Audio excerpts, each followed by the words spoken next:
radicalisation se fait également dans la police, et quand on voit des policiers, on se sent plus en sécurité et en danger, bah forcément... Ce qui est plus dangereux, ce serait par exemple la personne qui exfiltre des informations. C'est-à-dire que si par exemple l'organisation État islamique avait besoin de l'adresse d'une cible pour pouvoir procéder à son assassinat, avoir un policier qui pourrait disposer des fichiers de police et obtenir des informations, des données personnelles sur les cibles, ce serait une crainte. Qui pourrait informer les personnes ciblées par les services de surveillance. C'est une crainte. C'est beaucoup plus dangereux, en fin de compte, que l'acte ciblé en lui-même. Radicalisation dans la police seulement dangereux. On va écouter David Valla dans un instant, ancien djihadiste, maintenant engagé pour la déradicalisation, qui va vraiment nous éclairer là-dessus. Juste, petit tour de table, Éric Nolot, pensez-vous?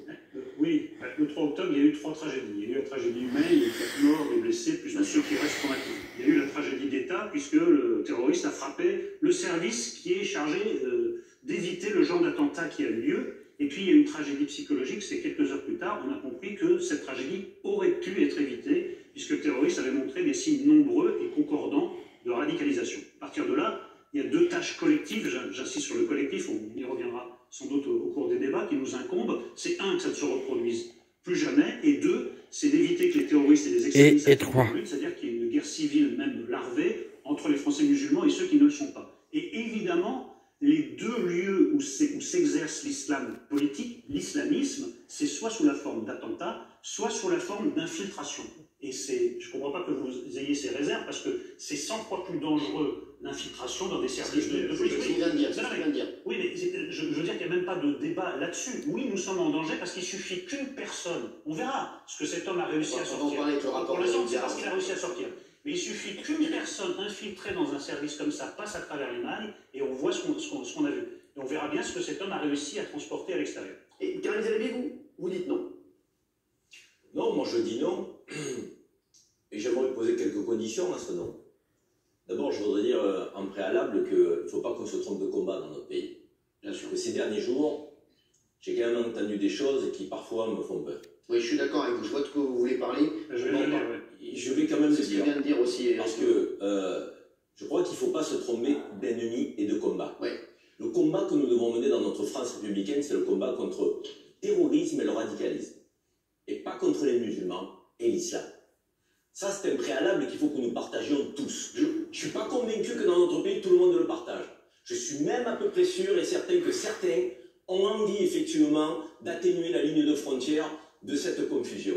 Il y en a certains qui considèrent aujourd'hui qu'être musulman, c'est être potentiellement porteur de danger dans notre République. Ça, c'est inacceptable.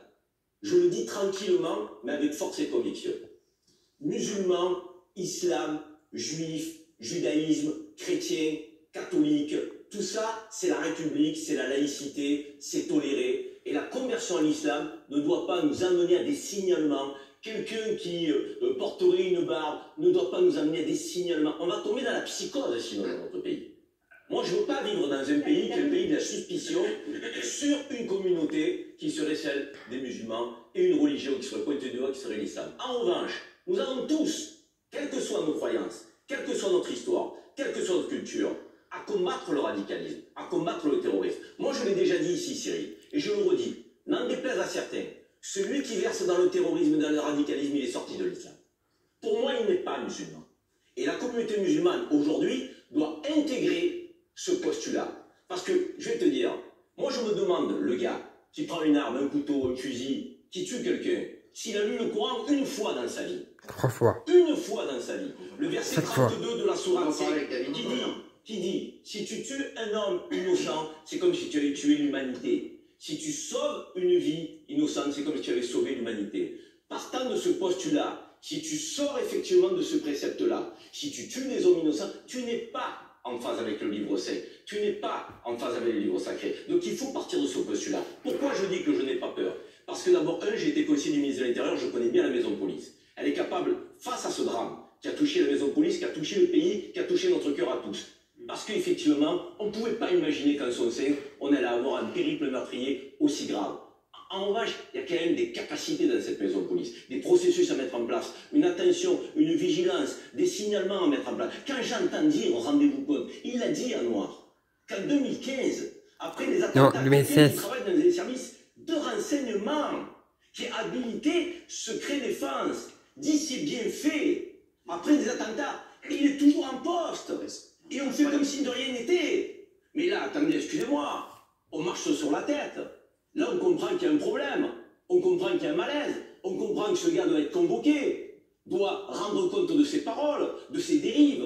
On doit le sortir à minima de l'habilitation secret défense et éventuellement le mettre sur le bord du chemin, le suivre, être vigilant, enquêter. La faille est tellement énorme que je ne voudrais pas, pour cette faille énorme, que nous jetions la suspicion sur tous les fonctionnaires de police de confession musulmane. Et Anwar le sait, il y en a beaucoup, comme il y en a beaucoup de toutes les confessions. Vous vivez bien ensemble, vous faites corps, vous êtes solidaires, donc vous levez des enquêtes, vous déjouez des attentats. Donc arrêtons la psychose dans notre pays. Justement, nous n'avons pas besoin de ça. Nous avons besoin d'unité dans ces période-là, de partager des valeurs communes. Et ne pointons pas les musulmans et l'islam du doigt. Ça serait la pire des choses, parce que ceux qui font ça veulent que notre pays se divise. Ils veulent que notre pays se divise. Alors, ne tombons pas dans le piège. Je suis un petit peu...